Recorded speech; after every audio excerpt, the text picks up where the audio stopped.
Sir നമസ്കാരം. നമസ്കാരം.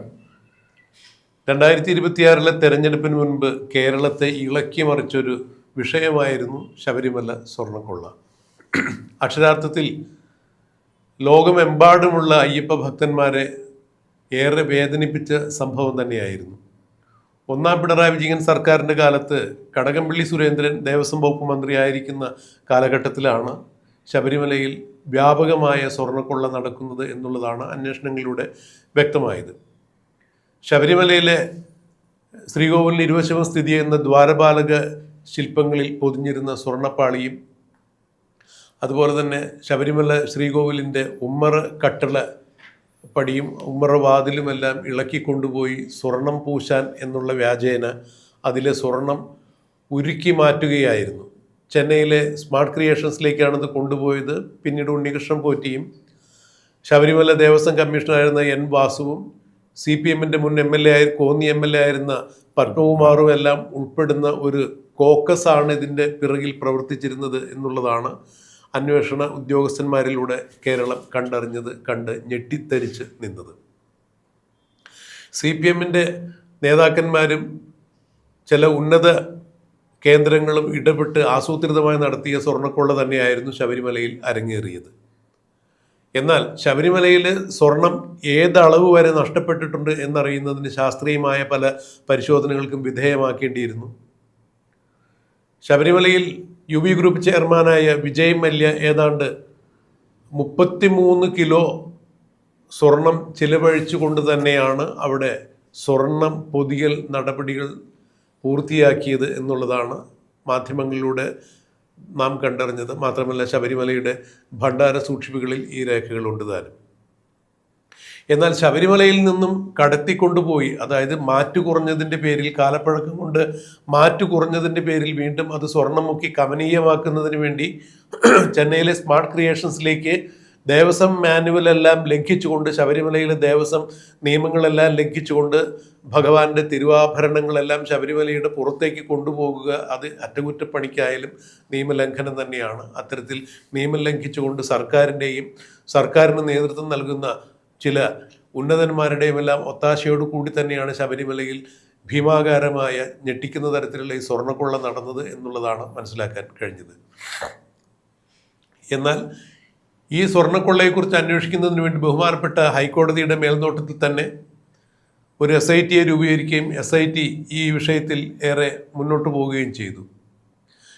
എന്നാൽ CPM-ൻ്റെ MLA ആയ കോന്നി MLA ആയിരുന്ന പത്മകുമാറിലേക്കും N വാസുവിലേക്കും, ദേവസ്വം കമ്മീഷണറും ദേവസ്വം പ്രസിഡന്റുമായിരുന്ന ശബരിമലയിലെ N വാസുവിലേക്കും എല്ലാം അന്വേഷണം എത്തിയതോടുകൂടി പിന്നീട് അന്വേഷണം മരവിക്കുന്ന കാഴ്ചയാണ് കണ്ടത്. പിണറായി വിജയൻ ഇടപെട്ട് തന്നെയാണ് അന്ന് അത്തരം കാര്യങ്ങൾ നിയന്ത്രിച്ചിരുന്നത് എന്ന് കിംവദന്തികൾ പരക്കുകയുണ്ടായി. ഈ സമയത്താണ് ശബരിമലയിൽ സാമ്പിളുകൾ എടുത്തുകൊണ്ട്, അതായത് ശബരിമലയിൽ നിലവിൽ ഉണ്ടായിരുന്ന സാമ്പിളുകളിൽ നിന്നും ശേഖരിച്ചുകൊണ്ട് ജംഷഡ്പൂരിലെ ഒരു ലാബിലേക്ക് ഇത് വിശദ പരിശോധനയ്ക്ക് വേണ്ടി അയക്കുന്നത്. ഇന്നിപ്പോൾ കാലങ്ങൾക്കിപ്പുറം ഈ പരിശോധനാ ഫലം പുറത്തു വന്നിരിക്കുന്നു.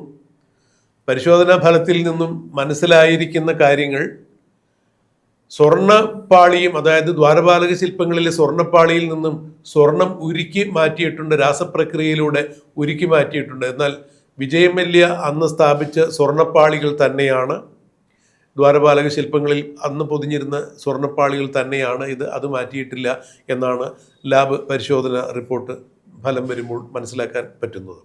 അതുപോലെ ശബരിമലയുടെ ശ്രീകോവിലിൻ്റെ ഉമ്മറക്കട്ടിലയും ഉമ്മറവാതിലും മാറ്റിയിട്ടില്ല, അതും വിജയ് മല്യ സ്ഥാപിച്ച് നൽകിയത് തന്നെയാണ് എന്ന് പറയുന്നു. ഇത്തരം റിപ്പോർട്ടുകൾക്ക് വേണ്ടി കാത്തിരിക്കുകയായിരുന്നു ശബരിമല സ്വർണ്ണക്കൊള്ള അന്വേഷിച്ച SITക്ക് ഇനി ഈ റിപ്പോർട്ട് കിട്ടുമ്പോൾ ഇതുവരെയും കൊടുക്കാതിരുന്ന, ഭാഗികമായി പോലും ഒരു കുറ്റപത്രം കോടതിയിൽ സമർപ്പിക്കാത്തതിൻ്റെ പേരിൽ അറസ്റ്റ് ചെയ്യപ്പെട്ട എല്ലാ പ്രതികളും പുറത്തേക്ക് പോകുന്നതാണ് കണ്ടത്. ഇനിയിപ്പോൾ കുറ്റപത്രം വിശദമായി തന്നെ തയ്യാറാക്കി സമർപ്പിക്കാൻ സാധിക്കും. അന്ന് SIT അറസ്റ്റ് ചെയ്ത് ജാമ്യത്തിലോ അല്ലാതെയോ പുറത്തുപോയ പ്രതികളെ വീണ്ടും കണ്ടെത്താനും വിചാരണ ചെയ്യുവാനും തക്ക ശിക്ഷ നടപ്പാക്കുവാനും എല്ലാം സാധിക്കും എന്നാണ് നിയമവൃത്തങ്ങൾ ചൂണ്ടിക്കാണിക്കുന്നത്. ശബരിമല പോലുള്ള ഈ ഒരു ദേവാലയത്തിൽ നടന്ന സ്വർണ്ണക്കൊള്ള അയ്യപ്പ ഭക്തന്മാരുടെ വികാരത്തെ ഇളക്കി മറിക്കുന്നതായിരുന്നു. അതിൻ്റെ പ്രതിഫലനം കൂടിയാണ് 2026 നിയമസഭാ തെരഞ്ഞെടുപ്പിൽ ഇടതുപക്ഷ ജനാധിപത്യ മുന്നണിക്കുണ്ടായ കനത്ത പരാജയം. പുതിയ സാഹചര്യത്തിൽ, മാറിയ സാഹചര്യത്തിൽ, ലാബ് റിപ്പോർട്ട് പുറത്തു വന്ന സാഹചര്യത്തിൽ ഈ കേസിനെ എങ്ങനെയാണ് രാജ്മോഹൻ സാർ നോക്കിക്കാണുന്നത്? പ്രദീപ് പറഞ്ഞ ഒരു സ്റ്റേറ്റ്മെൻറ്റിൽ നിന്ന് തന്നെ നമുക്ക് തുടങ്ങാം. ഒരാളുടെ പേര് പറഞ്ഞു, സ്വർണം പൂശിയ ആളിൻ്റെ പേര് പറഞ്ഞു, കുടിമരമൊക്കെ സ്വർണം പൂശിയ വിജയ് മല്യ എന്ന ആളുടെ പേര് പറഞ്ഞു. ഈ വിജയ് മല്യയുടെ പേര് പറഞ്ഞപ്പോൾ നമ്മൾ ശ്രദ്ധിക്കേണ്ട കാര്യം, അന്വേഷണത്തെക്കുറിച്ചുള്ള നമ്മൾ എത്ര മാത്രം പ്രതീക്ഷയോടെ അന്വേഷണ ഏജൻസികളുടെ പ്രവർത്തനത്തെ വിലയിരുത്തിയാലും കരുത്തരായ പ്രതികൾ വരുമ്പോൾ ഈ അന്വേഷണത്തിന് എവിടെയൊക്കെയോ ഇന്ത്യ മുഴുവൻ, ലോകം മുഴുവൻ അങ്ങനെയായിരിക്കും, ഇന്ത്യ ഒരു ബ്രേക്ക് ഉണ്ടാകുന്നുണ്ട്. കേരളത്തിൽ തന്നെ ഒത്തിരി സംഭവങ്ങളും അനുഭവങ്ങളും ഉണ്ട്. ഓരോ ഒത്തിരി കേസുകളുണ്ട്. ഇപ്പോൾ നമ്മുടെ TP കേസ് കൊണ്ട് പോന്നാൽ പ്രധാനപ്പെട്ട പ്രതികളിലേക്ക് കേസ് എത്തുന്ന സമയത്ത് ഇത് തീർക്കുകയാണ്. ഇപ്പോൾ വിജയ് മല്യയ്ക്ക് രക്ഷപ്പെടുന്ന ഏറ്റവും വലിയ കുറ്റാരോപിതനായി വിജയ് മല്യയെ പുഷ്പം പോലെ ലണ്ടനിലേക്ക് പോയി ഇപ്പോൾ എക്സ്ട്രാഡിയേറ്റ് ചെയ്യും, ഇങ്ങോട്ട് കൊണ്ടുവരുമെന്നൊക്കെ പറഞ്ഞ് ഭയങ്കര പ്രസംഗങ്ങളുണ്ട്. പക്ഷേ കൊണ്ടുവരാൻ പറ്റിയിട്ടില്ല. എന്തേ? ഇല്ല, അതിന് പരസ്പരം കുറ്റവാളികളെ കൈമാറ്റം ചെയ്യുന്ന തരത്തിലുള്ള നിയമങ്ങൾ അദ്ദേഹം ഇപ്പോൾ താമസിക്കുന്ന രാജ്യവും ഇന്ത്യയും തമ്മിൽ ഇല്ല എന്നുള്ളതാണ് അതിൻ്റെ ഒരു തടസ്സമായിട്ട് ഞാൻ മനസ്സിലാക്കി. അപ്പോൾ ഇങ്ങനെ ഇല്ലാത്ത രാജ്യത്തിലേക്ക് അവിടുത്തെ കോടതി ഓർഡർ ഇട്ടിട്ടുണ്ട്, കോടതി വഴി കിട്ടിയിട്ടുണ്ട് കുറേ, പക്ഷെ കൊണ്ടുവരാൻ പറ്റുന്നില്ല നീ. അപ്പോൾ ഈ സ്വർണത്തിൻ്റെ പ്രശ്നം, ഇതിലെ പ്രധാനപ്പെട്ട പ്രതികൾ അവരെ ഇതുവരെ പിടിച്ചിട്ടില്ല. ഇതിപ്പോൾ വേണം അവർക്ക് നാളെ വേണേൽ പോവുകയും ചെയ്യാം. എല്ലാവർക്കും ജാമ്യം കിട്ടിയിട്ടുണ്ട്. നാളെ അവർ ഏതെങ്കിലും കാരണത്താൽ ഇതുപോലെ എക്സ്ട്രഡീഷൻ റേറ്റ് ഇല്ലാത്ത ഏതെങ്കിലും വിദേശ രാജ്യത്ത് രക്ഷപ്പെട്ടാലോ? അതെ, അങ്ങനെ ഒരു അപകടമുണ്ട്. അവിടെയാണ് ശബരിമല കേസിലെ നിതാന്ത ജാഗ്രത ജനങ്ങളുടെ വേണ്ടി, ഭക്തരുടെ എല്ലാം എല്ലാവരും പൊതുപോലെ നശിപ്പിച്ചു എന്നുള്ള ധാരണയോടെ ആ ജാഗ്രത കാണിക്കാൻ പറ്റിയിട്ടുണ്ടോ? സാർ, ഞാനൊന്ന് എഴുതോട്ട് പറഞ്ഞു. സാർ പറഞ്ഞതിൻ്റെ പേര് പൊതുജനത്തിൻ്റെ വികാരത്തെക്കുറിച്ച് പറഞ്ഞതിൻ്റെ പേരിൽ പറഞ്ഞതാണ്. ശബരിമല സ്വർണ്ണക്കൊള്ളയിൽ ഏറ്റവും കൂടുതൽ ജനത്തിന് ഉണ്ടാക്കിയ വേദനയാണ് പിന്നീട് പോറ്റിയെ കയറ്റിയെ സ്വർണം ചെമ്പായി മാറ്റിയെ എന്നൊരു പാട്ട് ലോകം മുഴുവൻ അലയടിച്ച് ഉയർന്നത്. അതാണ് ഇവിടെ. അതെ, അപ്പോൾ അത് ഞാൻ മനസ്സിലാക്കിയെടുത്തോളം ദുബായിൽ നിന്ന് അവരുടെ സർക്കാരിൻ്റെ ഭാഗമായി ഒരാൾ ഔദ്യോഗിക ഒരു സന്ദർശനത്തിന് വേണ്ടി നമ്മുടെ നാട്ടിലെത്തിയപ്പോൾ അദ്ദേഹത്തിന് ഈ പാട്ടിൻ്റെ ഇത് പാരഡിയാണെന്നോ അല്ലെങ്കിൽ പാട്ടിൻ്റെ സാങ്കത്യമൊന്നും അറിയില്ല. അദ്ദേഹം ഈ ഒരു പാട്ട് പാടുന്ന സന്ദർഭത്തിൽ ഇരുന്ന് പാടുന്നത് കേട്ടു. അത്രത്തോളം ഞാൻ പറഞ്ഞത് ലോകരാഷ്ട്രങ്ങളിൽ ഉള്ള ചില ആളുകൾ വരെ ഈ പാട്ട് സ്വാധീനിച്ചു എന്ന് പറയുമ്പോൾ ആ പാട്ടിൻ്റെ സ്വാധീനം പിണറായി വിജയനെ പ്രതിപക്ഷ നേതൃസ്ഥാനത്തേക്ക് കൊണ്ടെത്തിക്കുകയും CPM-ന് അല്ലെങ്കിൽ ഇടതുപക്ഷത്തിന് 35 സീറ്റിലേക്ക് മാറുന്ന അവസ്ഥയിലേക്കൊക്കെ കാര്യങ്ങൾ തകിടം മറിക്കുകയുണ്ടായി.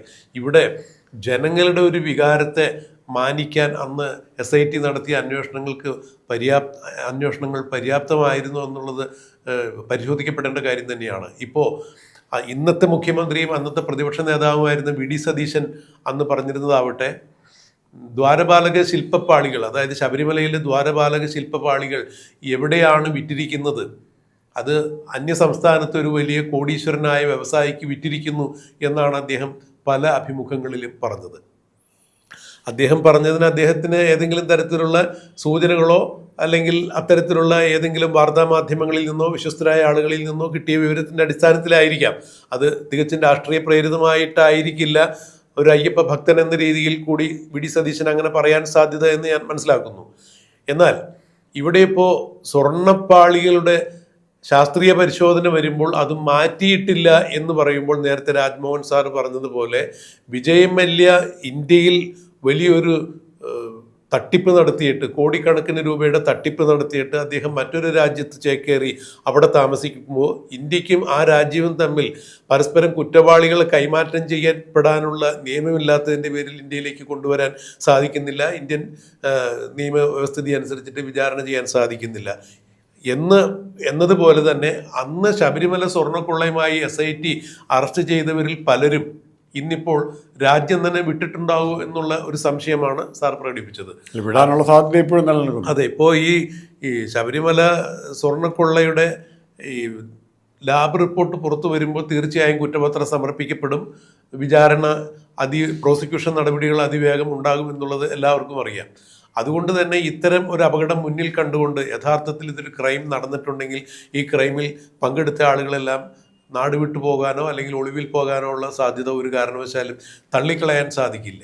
ഇവിടെ ബഹുമാന്യനായ മുഖ്യമന്ത്രി വി.ഡി. സതീശനോട് ഒരു മാധ്യമം എന്ന രീതിയിൽ നമുക്ക് പറയാനുള്ളത്, അഥവാ അദ്ദേഹത്തിൻ്റെ ശ്രദ്ധയിലേക്ക് കൊണ്ടുവരാനുള്ളത്, നേരത്തെ പ്രതിപക്ഷ നേതാവായിരുന്നപ്പോൾ ശ്രീ വി.ഡി. സതീശൻ പറഞ്ഞിട്ടുണ്ടായിരുന്നു, ഈ ദ്വാരപാലക ശില്പപാളികൾ ശബരിമലയിൽ നടത്ത സ്വർണ്ണക്കൊള്ളയെക്കുറിച്ച് സംസാരിച്ചപ്പോൾ ശബരിമലയിലെ ദ്വാരപാലക ശില്പപാളികൾ ഒരു വ്യവസായിക്ക് അന്യസംസ്ഥാനത്ത് വിറ്റിരിക്കുന്നു എന്നുള്ളതാണ് പറഞ്ഞത്. അത് അദ്ദേഹത്തിന് കിട്ടിയ വിവരം കൃത്യമാണ് എന്നുണ്ടെങ്കിൽ ഇപ്പോൾ ലാബ് റിപ്പോർട്ട് പുറത്തു വരുമ്പോൾ സ്വർണ്ണപ്പാളികൾ മാറ്റിയിട്ടില്ല എന്നുള്ള വാർത്ത പുറത്തു വരുമ്പോൾ ഇതിലേതാണ് ശരി എന്നുള്ളത് വിശ്വസിക്കാൻ കഴിയാതെ സാധാരണ ജനങ്ങൾ വലയുന്ന കാഴ്ചയാണ്. ഇതിന് കൃത്യമായി ഭരണതലത്തിൽ നിന്നും ഒരു തീരുമാനമെടുക്കുകയും അന്ന് വി.ഡി. സതീശൻ പറഞ്ഞ കാര്യങ്ങളിൽ ഇപ്പോഴും അദ്ദേഹം ഉറച്ചു നിൽക്കുന്നുണ്ടെങ്കിൽ തീർച്ചയായും ഈ അന്വേഷണം മുന്നോട്ട് കൊണ്ടുപോവുകയും ഈ ലാബ് റിപ്പോർട്ടിൻ്റെ അടിസ്ഥാനത്തിൽ വാസ്തവത്തിൽ എന്താണ് അവിടെ സംഭവിച്ചിരിക്കുന്നത്, ഇപ്പോൾ ശബരിമലയിൽ ഇരിക്കുന്ന ദ്വാരപാലക ശില്പപാളികൾ യഥാർത്ഥത്തിൽ ഉള്ളത് തന്നെയാണോ, അതോ ഇപ്പോൾ ലാബ് റിപ്പോർട്ടിനെ നമ്മൾ അവിശ്വസിക്കേണ്ടതുണ്ടോ, അന്ന് വി.ഡി. സതീശൻ പറഞ്ഞ ദ്വാരപാലക പാളികൾ ഏത് വ്യവസായിക്ക് എവിടെയാണ് വിറ്റത് എന്നുള്ള സൂചനകളുണ്ടെങ്കിൽ തീർച്ചയായും അത് കണ്ടെത്താനും അദ്ദേഹത്തിന് സാധിക്കേണ്ടതാണ്. ഭരണം കയ്യിലുണ്ട്, ആഭ്യന്തര വകുപ്പുണ്ട്. അതുപോലെ ഇനിയിപ്പോൾ ദേശീയ അന്വേഷണ ഏജൻസിയെ വേണമെന്നുണ്ടെങ്കിൽ പോലും ഇതിലേക്ക് ഉൾപ്പെടുത്താൻ മുഖ്യമന്ത്രി എന്ന രീതിയിലൊക്കെ ശ്രമിച്ചാൽ അദ്ദേഹത്തിന് പറ്റും എന്നുള്ളതാണ് എൻ്റെ പരിമിതമായൊരു നിയമ അവബോധം വെച്ച് എനിക്ക് പറയാൻ സാധിക്കുക. എന്തായാലും ഇതിലെ ദുരൂഹതകൾ ഇപ്പോഴും അകലുന്നില്ല എന്നുള്ളതാണ് എടുത്തു പറയേണ്ട വസ്തുത. കാരണം ശബരിമലയിലെ സ്വർണം നഷ്ടമായി എന്ന് പറയുമ്പോൾ ഏതാണ്ട് 1700 ഗ്രാമിൻ്റെ അടുത്ത് സ്വർണം ഈ ദ്വാരപാലക ശില്പപാളികളിൽ നിന്നും രാസപ്രക്രിയ മൂലം മാറ്റിയിട്ടുണ്ട് എന്നുള്ളത് ലാബ് പരിശോധനയിൽ തെളിഞ്ഞിട്ടുണ്ട് എന്നുള്ളത് ശരിയാണ്.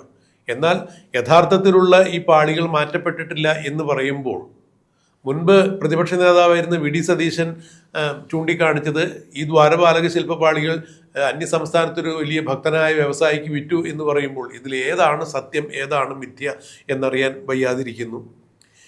രാജ്മോഹൻ സാർ ചൂണ്ടിക്കാണിച്ചതുപോലെ അതിലും അപ്പുറത്തേക്ക് മറ്റൊരു അപകടം കൂടി അതിൽ പതിയിരിക്കുന്നുണ്ട്. ഈ സ്വർണം കൊള്ളയുമായി ബന്ധപ്പെട്ട് ഇതിൽ ഉൾച്ചേർന്ന് പ്രവർത്തിച്ചിരുന്ന ആളുകൾക്കറിയാം ഇന്നല്ലെങ്കിൽ നാളെ ഈ ലാബ് പരിശോധനാ ഫലം പുറത്തു വരും. മുഖ്യമന്ത്രി പിണറായി വിജയൻ ഭരണത്തിൽ നിന്നൊഴിഞ്ഞു. അതുകൊണ്ട് ഒരു കാരണവശാലും നേരത്തെ ഇടതുപക്ഷ വക്താക്കൾ എന്ന രീതിയിൽ കിട്ടിയിരുന്ന സംരക്ഷണം ഇനി ഒരിക്കലും ഈ പ്രതികളെന്ന് ആരോപിക്കപ്പെടുന്ന ആളുകൾക്ക് കിട്ടില്ല. ഭരണം മാറിയിരിക്കുന്നു. അതുകൊണ്ട് കൃത്യമായ രീതിയിൽ പ്രോസിക്യൂഷൻ നടപടികൾ മുന്നോട്ട് പോകുന്നതിന് വേണ്ടി സർക്കാരിൻ്റെ ഭാഗത്തു നിന്നും തീർച്ചയായും ഇടപെടലുകൾ ഉണ്ടാവും. അങ്ങനെയെങ്കിൽ തെളിവ് നശിപ്പിക്കപ്പെടാൻ സാധ്യതയില്ല ഇനി എന്ന് മനസ്സിലാക്കി ഇവരേതെങ്കിലും കാരണവശാൽ മുങ്ങിയിട്ടുണ്ടെങ്കിൽ, അല്ലെങ്കിൽ മുങ്ങാൻ സാധ്യത ഉണ്ടെങ്കിൽ അതും വലിയൊരു അപകടം തന്നെയാണ്. എന്തായാലും ശബരിമലയിലെ സ്വർണം നഷ്ടമായിട്ടുണ്ട്, എന്നാൽ അവിടെ യഥാർത്ഥത്തിൽ ഉണ്ടായിരുന്ന പാളികൾ മാറ്റപ്പെട്ടിട്ടില്ല എന്നുള്ളത് ഇപ്പോൾ ലാബ് റിപ്പോർട്ട് വരുമ്പോൾ വലിയ ആശ്വാസം തന്നെയാണ്. എന്നാൽ ഇതിൽ കൂടുതൽ അന്വേഷണം നടക്കേണ്ടിയിരിക്കുന്നു. ദേവസ്വം വകുപ്പ് മന്ത്രി കെ മുരളീധരനാവട്ടെ കൂടുതൽ ആലോചിച്ചതിന് ശേഷം റിപ്പോർട്ടുകൾ കൃത്യമായി പഠിച്ചതിന് ശേഷം പ്രതികരിക്കാമെന്നാണ് അദ്ദേഹം പറഞ്ഞിരിക്കുന്നത്. ഇപ്പോൾ ശബരിമല സ്വർണ്ണക്കൊള്ള നടക്കുന്ന അതേ സമയത്ത് തന്നെ സമാനമായ രീതിയിൽ തന്നെ കേരളത്തിലെ ഏറ്റവും വലിയ നിധികുംഭം ഒളിഞ്ഞിരിക്കുന്നു എന്ന് പറയുന്ന ലോകത്തിലെ തന്നെ ശ്രീപത്മനാഭസ്വാമി ക്ഷേത്രത്തിലും സമാനമായ രീതിയിലുള്ള തിരിമറികൾ നടക്കുന്നു എന്നുള്ള വാർത്തകളാണ് പുറത്തു വരുന്നത്. എന്തായാലും ഹൈന്ദവ ആരാധനാലയങ്ങളെ കേന്ദ്രീകരിച്ച്, ഹിന്ദു ദേവാലയങ്ങളെ കേന്ദ്രീകരിച്ച് നടക്കുന്ന ഇത്തരം സ്വർണ്ണക്കൊള്ളയും കരിങ്കൊള്ളയുമെല്ലാം നിയമം മൂലം തന്നെ നിരോധിക്കപ്പെടേണ്ടതാണ്. അതിന് വിശ്വാസി സമൂഹത്തിൻ്റെ കൂടെ സഹകരണം ഉറപ്പാക്കിക്കൊണ്ട് ഈ സർക്കാരും നിയമ സംവിധാനങ്ങളും മുന്നോട്ട് പോകും. കുറ്റം ചെയ്തവരെ കൃത്യമായി നിയമത്തിന് മുന്നിൽ കൊണ്ടുവരണം, മാതൃകാപരമായി ശിക്ഷിക്കണം. ഇനി ഒരിക്കലും ഇത്തരത്തിലുള്ള ഒരു കൊള്ള നടക്കാൻ പാടില്ല. ശബരിമലയെ സംബന്ധിച്ചിടത്തോളം യഥാർത്ഥത്തിൽ ഇപ്പോഴും അവിടെ എന്താണ് നടക്കുന്നത്, എന്താണ് നടന്നത് എന്നുള്ള ചിത്രം വെളിവാക്കുവാൻ വേണ്ടി ഭരണസ്ഥിരാ കേന്ദ്രങ്ങളും നിയമവൃത്തങ്ങളും തയ്യാറാകണം എന്ന് തന്നെയാണ് പറയാനുള്ളത്. ആ രീതിയിൽ തന്നെ ഉണ്ടാവുകയും ചെയ്യും. വളരെ പെട്ടെന്ന് ഒരു ചെറിയ കഥയും കൂടെ പറഞ്ഞ്, കഥയല്ല സംഭവം, ഒരു രാജ്യത്തെ എങ്ങനെ വാങ്ങിക്കാം എന്നൊരു ചോദ്യമുണ്ട്. How can we buy a country? അപ്പം അതിന് ഇൻ ഓർഡർ ടു ബൈ, നമുക്ക് വാങ്ങിക്കണമെങ്കിൽ there must be somebody to sell the country. How can buy? അല്ല, ഒരാൾ തയ്യാറായിരിക്കണം വിൽക്കാൻ. Who can sell the country? പ്രധാനമന്ത്രിക്ക് പറ്റുമോ? പ്രസിഡന്റിന് പറ്റുമോ? രാജാവിന് പറ്റുമോ? ആർക്കാണ് അധികാരം? അധികാരമാർക്ക്. അപ്പോൾ നമ്മൾ തപ്പി വരുമ്പം ട്രേഡ് യൂണിയനുകളും അവിടെ ജോലി ചെയ്യുന്ന ജോലിക്കാരും വരെ ശക്തി കേന്ദ്രങ്ങളാണ്. എല്ലാ സംഘടിത ശക്തികളും രാജ്യവുമായിട്ട് ബന്ധപ്പെട്ട എല്ലാ സംഘടിത ശക്തികളും ഇതിൻ്റെ മേൽ അടയിരിക്കുന്നവരാണ്. ഇവിടെ ദേവസ്വത്തിൽ who can sell Devaswom or Sabarimala Ayyappan ഒറ്റിക്കൊടുത്തവരാരാണ് എന്നുള്ളത് വാക്കുകളിൽ തന്നെ ഒളിഞ്ഞിരിക്കുന്നു. എല്ലാവരും ഉണ്ട്. ഇവിടെ RSPയുടെ യൂണിയനുണ്ട്, CIT ഉണ്ട്, INTU, എല്ലാ യൂണിയനും ഉണ്ട്. ഇവർക്കൊന്നും അറിയാൻ മേലാത്ത കാര്യങ്ങളാണ്. ശബരിമല ഇവരെല്ലാം അറിയും. എന്നിട്ടും എന്തുകൊണ്ടൊരു പ്രതികരണം ആരുടെ ഭാഗത്തുനിന്നും ഉണ്ടാകുന്നു? എന്തായാലും ശബരിമലയെ ഇനിയും വെള്ളാനയാക്കാമെന്ന് ആരെങ്കിലും ധരിക്കുന്നുണ്ടെങ്കിൽ അത് നടക്കില്ല എന്ന് തന്നെയാണ് പുതിയ ഭരണം നിലവിൽ വന്നപ്പോൾ മനസ്സിലാക്കാൻ കഴിഞ്ഞത്. കഴിഞ്ഞ ദിവസം കൂടി ദേവസ്വം വകുപ്പ് മന്ത്രി K മുരളീധരൻ അത് വ്യക്തമാക്കുന്നുണ്ടായിരുന്നു. ശബരിമല സ്വർണ്ണക്കൊള്ളയെ സംബന്ധിച്ച് ഞങ്ങൾക്ക് അധികാരം കിട്ടുകയാണെങ്കിൽ അധികാരത്തിൽ വന്ന് അധികം വൈകാതെ തന്നെ ഇതിൻ്റെ വിശദാംശങ്ങൾ കണ്ടെത്തും എന്നൊക്കെ അന്ന് ഇപ്പോഴത്തെ മുഖ്യമന്ത്രിയായ അന്നത്തെ പ്രതിപക്ഷ നേതാവ് VD സതീശനും പറഞ്ഞിട്ടുണ്ടായിരുന്നു. എന്തായാലും ഇപ്പോഴത്തെ മുഖ്യമന്ത്രി ഒരു പേടിയും കൂടെ ഉണ്ട്. പറയൂ. VD സതീശനൊരു മോഡിയായിട്ട് മാറുമെന്നൊരു പേടിയുണ്ട്. കാരണം മോഡി പല പ്രാവശ്യം കേരളത്തിൽ വന്ന് പറഞ്ഞിട്ട് പോയതാ സ്വർണ്ണ ഓഫീസ് മുഴുവൻ കള്ളക്കടത്തുകാരാണ്, മുഖ്യമന്ത്രിയുടെ ഓഫീസ് മുഴുവൻ ഒരു നടപടി എടുത്തില്ല. അതെ, അതുകൊണ്ട് പേടിയുണ്ട്. ഓരോരുത്തരും പറയുമ്പോൾ വാക്കുകൾ പ്രാവർത്തികമാകുമ്പോൾ മാത്രമേ നമുക്ക്. എന്തായാലും അന്ന് പ്രതിപക്ഷ നേതാവ് ഇന്നത്തെ മുഖ്യമന്ത്രി VD സതീശൻ അത് രാഷ്ട്രീയ പ്രേരിതമായി ഉയർത്തിയ ഒരു ആരോപണമല്ല എന്ന് വിശ്വസിക്കാനാണ് പൊതുജനത്തിന് താല്പര്യം, അല്ലെങ്കിൽ അയ്യപ്പ വിശ്വാസികൾക്ക് താല്പര്യം. നടപടിയാ പ്രശ്നം. അതെ, മുഖ്യമന്ത്രിയും അയ്യപ്പ വിശ്വാസിയാണ്, ദേവസ്വം വകുപ്പ് മന്ത്രിയായ K മുരളീധരനും വലിയ അയ്യപ്പ വിശ്വാസിയാണ്, ആഭ്യന്തര വകുപ്പ് മന്ത്രിയായ രമേശ് ചെന്നിത്തലയും വലിയ അയ്യപ്പ വിശ്വാസികളാണ്. ഇവരെല്ലാവരും മുറതെറ്റാതെ ശബരിമലയിൽ വർഷാവർഷം ദർശനത്തിന് പോകുന്ന ആളുകളുമാണ്. അതുകൊണ്ട് തന്നെ ദേവന്റെ സ്വത്ത് നഷ്ടപ്പെട്ടിട്ടുണ്ടെങ്കിൽ അയ്യപ്പ ഭക്തന്മാരെന്ന രീതിയിൽ മറ്റുള്ള ഭക്തന്മാരുടെ വികാരം എന്താണെന്ന് മനസ്സിലാക്കാൻ ഇവർക്ക് തീർച്ചയായും സാധിക്കും. തീർച്ചയായും അത്തരത്തിലുള്ള വൈകാരികമായ ഒരു നിലപാടിലൂടെയെങ്കിലും നിയമത്തിൻ്റെ വഴി സ്ഥാപിതമാകണം എന്ന കാര്യം മനസ്സിലാക്കി ശബരിമലയിൽ നടന്നിരിക്കുന്ന സ്വർണ്ണക്കൊള്ള കൃത്യമായ രീതിയിൽ തന്നെ വെളിയിൽ കൊണ്ടുവരികയും ഭഗവാന്റെ സ്വർണം നഷ്ടപ്പെട്ടിട്ടുണ്ടെങ്കിൽ അത് തിരിച്ചു കണ്ടെത്തുവാനും ഇനി നിലവിലുള്ള സ്ഥിതി ഭംഗിയായി തുടർന്നു കൊണ്ടുപോകാനും ആർക്കും കൈയിട്ട് വരാൻ പറ്റാത്ത രീതിയിലുള്ളൊരു വ്യവസ്ഥ ഉണ്ടാക്കാൻ ഭരണകൂടത്തിനാകണം, ആകട്ടെ എന്ന് നമുക്ക് ആഗ്രഹിക്കാം.